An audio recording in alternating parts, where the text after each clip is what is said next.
Welcome back to Hardball. Those science deniers over in the GOP are getting served with another raft of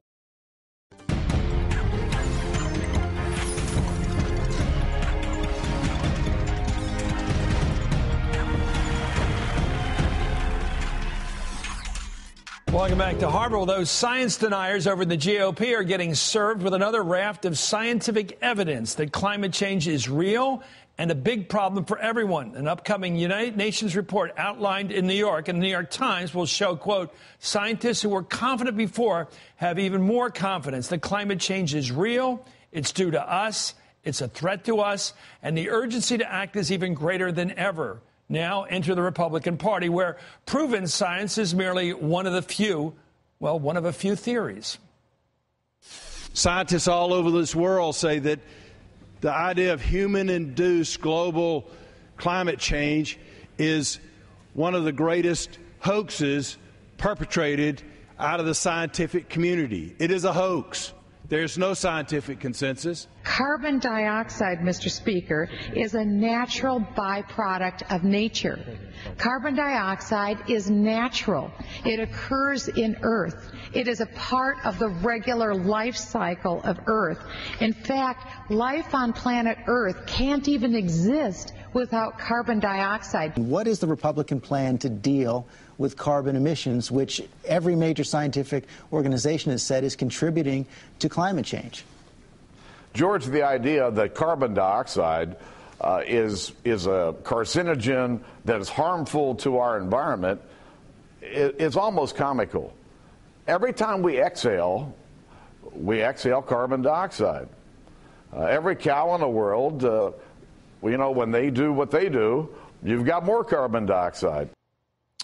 I don't know what he's talking about. We're talking about a straw man. There you have Boehner, the Speaker of the House, coming out with something wacko when he talked to George Stephanopoulos saying it isn't causing cancer. Wait a minute. Nobody said that. He said it's causing climate change. Anyway, Oklahoma Senator Jim Inhofe, the worst of the breed here, has written a whole book denying science, subtly called The Greatest Hoax, How the Global Warming Conspiracy Threatens Your Future. Well, that's Inhofe. Ignore him. He's from the oil patch. Don't believe him on this. The problem is these science deniers help govern the United States. They have the job to tell us the truth. And joining me right now is Chip Saltzman, Republican strategist, who was Mike Huckabee's campaign manager in the 2008 presidential race, and Michael Mann, who's professor of meteorology at Penn State. He's author of The Hockey Stick and the Climate Wars, Dispatches from the Front Lines.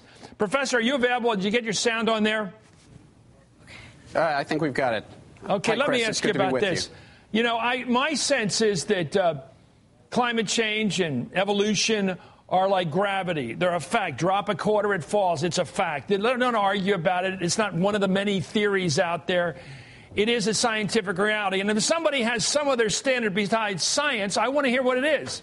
Business practices, religion. Tell me you have some other way of judging something besides the scientific method. As a scientist, is there any doubt that climate change is a problem and it's caused by man? Well, there are few things in science that we're as certain about as the fact that we are warming the planet by increasing greenhouse gas concentrations through fossil fuel burning and other human activities. Maybe gravity, maybe there are a few other propositions in science that we have as high a level of certainty about as we have about this issue of human-caused climate change. So what from your perspective, is the motive for questioning the science? Well, unfortunately, the various talking points, and we heard some of them in the clips that you played from climate change deniers, often sound plausible. They sound reasonable to people who aren't familiar with science or the underlying science of climate change, but they have a very thin veneer of credibility. When you dig just a little bit beneath them, you find out that there's no merit at all to these various myths, these various talking points. So who are you going to listen to? Politicians who are advocating for fossil fuel interests, or the world scientific community, the U.S. National Academy of Sciences, founded, by the way, by a Republican President, Abraham Lincoln, which is firmly on record. Global warming is real, it's caused by us, and it represents a serious threat if we don't do something about it. Chip Saltzman, looking at this politically from a Republican side, what is the argument that outweighs, accepted science? Well, I'm not a scientist, and I don't play one on TV. I know you aren't, so but I'm asking what's the other standard we should look at besides science? When we look at looking for something, whether it's true or not, is there some other way to judge it besides the science? And if there is, let me know what it is. Yeah, I think the Republicans that I've talked to about this, when they talk about global warming, they say, look, we know that we've got 7 billion people on this planet using more resources than we did 100 years ago, 50 years ago. We know that we've got to make changes if we're going to sustain that. And I think there's a lot of Republicans out there that do believe in renewable energies and all that kind of stuff. They just don't buy into the total package that we're going into an apocalyptic point of view that global warming is going to destroy the earth as we know it. I think that's what so they're taking a gamble. They're making a gamble that it's not. They think there's a decent stake in not acting. Well, I think some of them are acting. I think there's a lot of conservationists. No, but the people you say that it's not Armageddon. Okay, right. It's not apocalyptic. What basis do they have for saying that the challenge? What scientific knowledge do they have that they present against the scientific community of the world to make a case that it's not as serious as the scientists say it is? What evidence do they have to say that? I'm not sure that I know of the evidence that they're talking about. Well, then what does it mean to say it? Well, Chris, what I'm talking about is the Republicans I'm talking about. From a political, you're asking me from a political point of view. But what's their foundation? I'm asking from a political point of view. What's their political foundation to challenge the science? Is it religion? Is it the Old Testament? Is it commerce? What is it? I think some of it is all the above. I think some of it is the economy. When you talk about cap and trade, they think that would wreck the economy as we know it. They don't want to do that. I think some of it is religious. The idea that man-made can destroy the world, I think that's something they think that God does, not what man does. So I think there's some of that all the above, Chris, and whether you agree with it or not, that's what they say.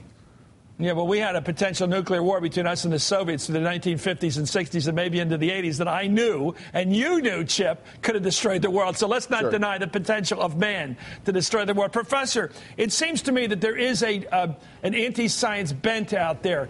It's fostered by the argument, maybe the Old Testament, that says mankind has only lasted as long as the begats added up. Begat this, starting with Adam and Eve, all the way through the Old Testament into the New Testament. And yet there's evidence, scientific evidence, that mankind in some form or another has been on this planet for over 3 million years, going back to at least Lucy. So is there ever going to be a reconciliation of true human knowledge through science and true human acceptance of knowledge?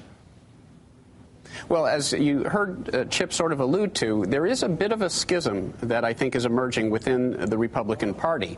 There are those like the chairman of the House Science Committee, Lamar Smith, a Texan who denies that climate change exists, and he's the chair of the House Science Committee. I sometimes joke that maybe we need to rename it the House Anti-Science Committee, given its current stance on issues like climate change and evolution. But there are those scientists there are those politicians who completely dismiss the underlying science. But then you have more enlightened Republicans, like the former House Committee chair, Sherwood Boehlert, who was an old-school pro-science Republican, and you have folks like Bob Inglis, South Carolina. He's gone. A Republican, a conservative Republican. Well, he was primaried. He was primaried by the Koch brothers because he expressed an enlightened view about climate change. Let me ask you a fair question, wide open. I won't challenge you, Chip. Is the Republican Party leaning towards science or against it? Well, I would hope to say we always lean towards science, but on this case, like I said, there's many Republicans all across the board on this particular issue. There's, like I said, I'm not a scientist, so I don't read the book like our scientist on the thing does. But I really do believe that in the Republican Party, there's a lot that believe we know that we've got so many people living on this planet using limited resources. We got to do what we can. I just hope people don't think that ignorance is bliss, that if you stay confused and you stay in the situation of keep saying it's in dispute, and you very carefully don't read the journals, very carefully don't accept the science, you're always in a safe position of saying, well, I always thought it was in dispute, so I guess I'm not really to blame. I think you are to blame, but not you, Chip, because you're a political strategist. Anyway, Chip Saltzman and Michael Mann. I do worry about Huckabee, though. Anyway, thank you, Professor.